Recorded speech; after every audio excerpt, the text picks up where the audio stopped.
في هذا الفيديو سنحكي لكم أحداث الحلقة 22 من مسلسل مولانا، الحلقة التي تحمل عنوان المنبه، والتي تشهد تنفيذ خطة جريئة لهروب منير من قلب الثكنة ورسالة قاسية يوجهها رجال مولانا إلى العقيد داخل مكتبه.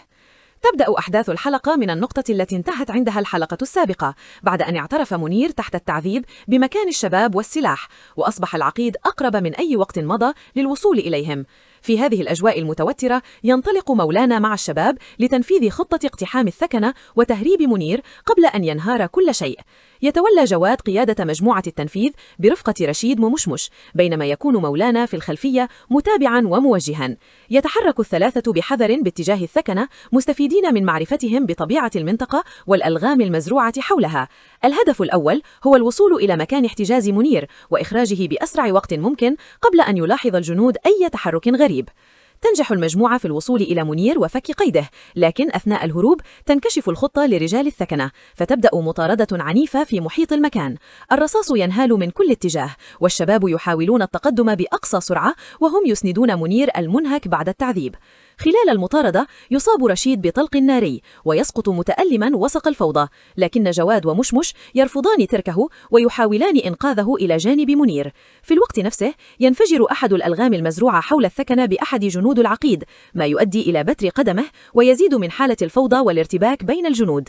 ورغم الإصابات والمخاطر ينجح جواد ورشيد ومشمش في إخراج منير بعيدا عن محيط الثكنة، لتنجح بذلك أول وأخطر خطوة في خطة مولانا. هروب منير من بين أيدي العقيد يشكل ضربة معنوية قوية للثكنة ولسمعة العقيد بين جنوده، لكن خطة مولانا لم تكن فقط إنقاذ منير، بل توجيه رسالة مباشرة للعقيد. في حركة جريئة يتمكن أحد رجال مولانا من التسلل مجددا إلى مكتب العقيد وإعادة المنبه إلى مكانه الأصلي فوق مكتبه في نفس الموضع الذي كان العقيد قد صادره فيه. المنبه في هذه الحلقة يتحول من غرض بسيط إلى رسالة واضحة تقول للعقيد إن يد مولانا ورجاله قادرة على الوصول حتى إلى قلب مكتبه. وجود المنبه في المكتب يفاجئ العقيد ويهز صورته أمام ضباطه، خصوصا نمر وباقي رجال الثكنة. الرسالة توضح أن الأمن الذي يتباهى به العقيد ليس كاملا، وأن خصومه يعرفون طريقهم جيدا إلى أضعف نقاطه. هذا الأمر يشعل التوتر بين العقيد وسليم العادل، ويتسبب في خلاف جديد حول من يسيطر فعلا على الأرض. في خط آخر من الحلقة يفاجأ فارس بأن مخفر العادلية تم تحويله إلى نقطة عسكرية تابعة مباشرة للثكنة. الضابط نمر يفرض سيطرته الكاملة على المكان، ويعامل فارس بتعال وتهديد واضح، الأمر الذي يثير غضب فارس ويجعله يشعر بأن الضيعة تحتل خطوة بعد خطوة باسم الأمن والعسكر. من جهة أخرى تحاول جمانة مرافقة والدها المختار إلى جلسة العلاج الكيماوي، لكن جنود الثكنة يمنعونها من المرور عند الحاجز. هنا يتدخل أنور الذي لم يعد قادرا على تحمل الأوامر الظالمة، يتخذ قراره المصيري، يخلع بدلته العسكرية ويلقيها على الأرض أمام الجنود ويعلن تمرده، ثم يعبر الحاجز مع جمانة ووالدها ليأخذهم إلى المستشفى في خطوة تعني انشقاقه الفعلي عن الثكنة.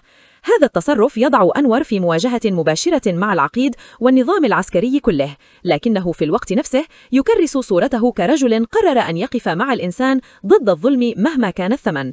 جمانة تعيش مزيجا من الخوف والامتنان، فخطوة أنور قد تنقذ والدها، لكنها تفتح بابا خطيرا على حياته ومستقبله.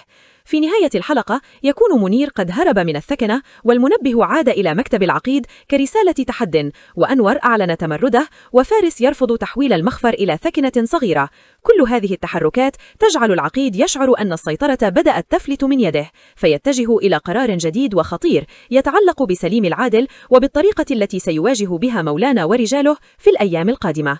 كانت هذه أحداث الحلقة 22 من مسلسل مولانا بعنوان المنبه. كان معكم ملخص قبل العرض. لا تنسوا الاشتراك في القناة وتفعيل جرس التنبيهات حتى يصلكم ملخص الحلقة 23 فور نزولها.